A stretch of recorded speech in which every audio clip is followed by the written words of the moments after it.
The night the private jet broke down, the richest man in the room laughed at the poorest man standing beside it. But what happened 5 minutes later changed everything they believed about courage, talent, and the power of a father's love. The CEO looked at the old mechanic's uniform, the tired eyes, and the worn-out toolbox in the single dad's hands and smiled with disbelief. "You think you can fix $1 million jet?" he asked. "I'll bet you $1 million you can't." Nobody expected what happened next. Before we begin this emotional journey, if you believe in kindness, second chances, and the idea that every person deserves to be seen for who they truly are, please like this video, comment your thoughts, share it with someone who needs hope, and subscribe to Echoes of Story. The rain was falling heavily over the private airport, turning the runway lights into blurry golden reflections. A cold wind moved across the empty hangars as a group of executives stood beside a luxury jet that had suddenly gone silent just moments before takeoff. The jet belonged to Adrian Vale, the young and powerful CEO of a global technology empire. People knew him as a man who could turn small ideas into billion-dollar companies. His name appeared in magazines, business conferences, and headlines around the world. He was admired for his intelligence, but feared for his impossible standards. To Adrian, failure was unacceptable. That was why his frustration grew with every passing second. His team of engineers had checked the aircraft, but no one could identify the issue. The flight crew was nervous. Important meetings were waiting across the country. Time was slipping away. Then a quiet voice came from behind the crowd. "I might be able to take a look." Everyone turned. Standing there was a man named Corvin, a maintenance worker who had been called earlier to inspect equipment at the airport. He was not wearing an expensive suit. His jacket was old, his boots were covered in dust, and his hands showed years of hard work. But there was something calm about him. Adrian stared at him and almost laughed. "You?" he asked. Corvin didn't react to the insult. He simply looked at the jet. "I've worked on engines for 20 years, he said. "Sometimes the smallest problem creates the biggest failure." One of Adrian's assistants whispered, "Sir, maybe we should let him check. We don't have another option." Adrian looked at his watch. Then he looked back at Corvin. "Fine," he said coldly. "But if you can't fix it, don't waste my time." Corvin walked toward the aircraft. Nobody knew that behind his quiet expression was a lifetime of struggle. Years ago, Corvin had been one of the most talented aircraft technicians in his field. He had repaired engines that other experts had given up on. He understood machines like they were alive. But life had taken a different path. After his wife passed away unexpectedly, Corvin became the only parent to his young daughter, Maribel. Overnight, he went from a respected aviation specialist to a father trying to survive. He left his high-paying job because the hours were impossible. He needed to be there when his daughter woke up, when she came home from school, and when nightmares frightened her in the middle of the night. He accepted smaller jobs.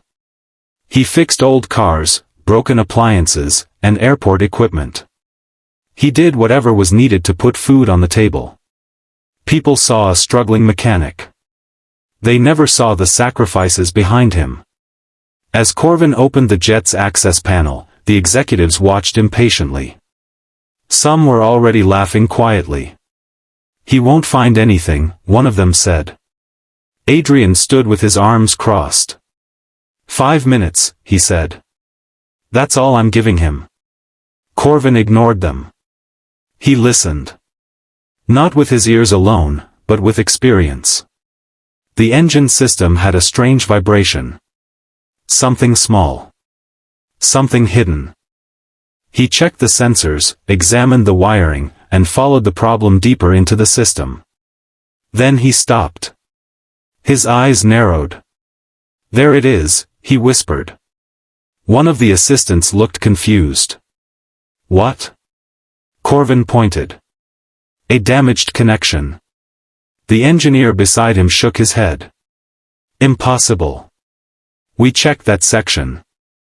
Corvin carefully removed a small component. This wasn't visible from the outside. The heat damaged the connection over time. Everyone became silent. Adrian stepped closer. "You're sure?" Corvin nodded. "I'm sure." He repaired the connection with steady hands.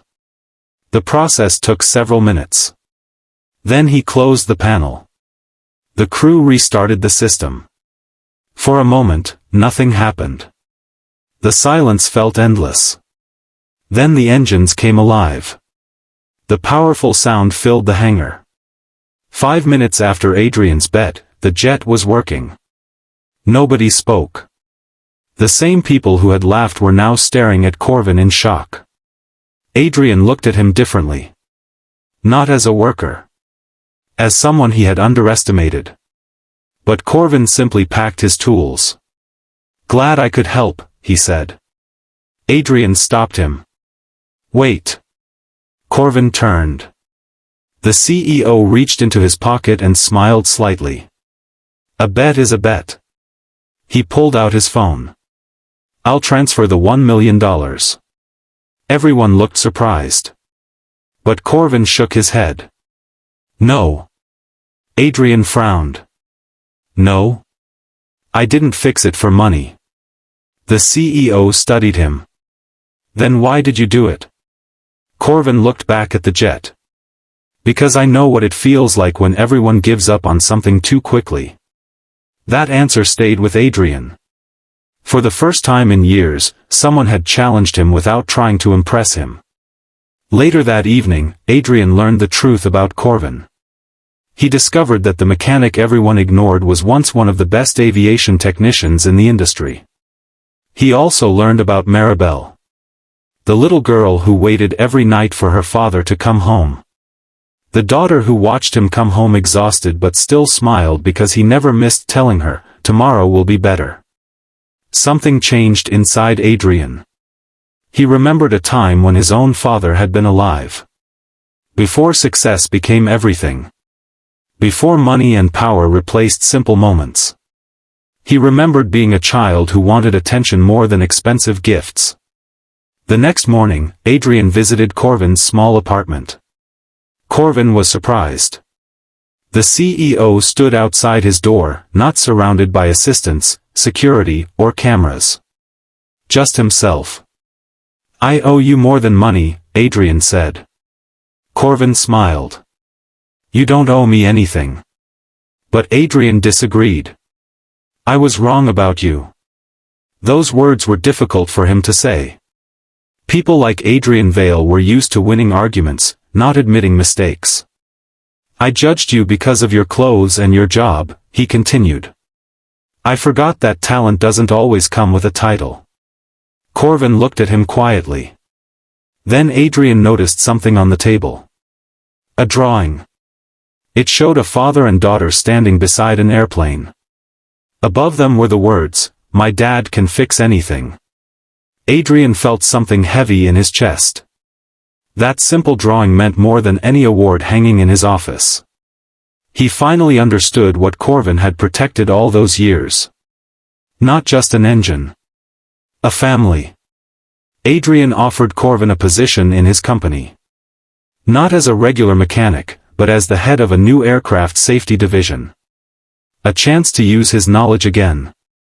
A chance to give his daughter a more secure future. At first, Corvin hesitated.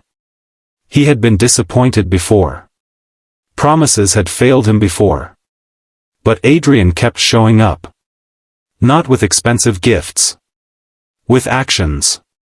He helped create a schedule that allowed Corvin to spend time with Maribel. He listened to ideas instead of giving orders. He started treating employees like people, not numbers. Months later, Corvin's work transformed the company's aircraft systems. His designs prevented problems before they happened. His experience became valuable again. But the biggest change wasn't in the company. It was in Corvin's life. One evening, he sat with Maribel outside their home, watching the sunset. "Dad," she asked, "are you happy now?" Corvin smiled. Yes. Because of the new job? He looked at her. No. Because someone finally saw me. Years passed, and the story of the mechanic who fixed the impossible became something people shared. But those who knew the truth understood the real lesson. Corvin didn't win because he repaired a jet. He won because he never allowed hardship to destroy his kindness. And Adrian didn't become a better leader because he became richer. He became better because he learned to look beyond appearances. Sometimes the person everyone ignores is the person carrying the solution. Sometimes the quietest person in the room has survived the loudest battles. And sometimes, all someone needs is one person willing to believe in them. If this story touched your heart, please support the video by liking, sharing, and subscribing to Echoes of Story. Your support helps more inspiring stories reach people who need them. Before the story ends, write a comment saying, "Second chances matter," if you believe everyone deserves an opportunity to prove their worth. Because one small act of kindness can change a life forever. And somewhere in the world, there may be a person like Corvin waiting for someone to finally see them.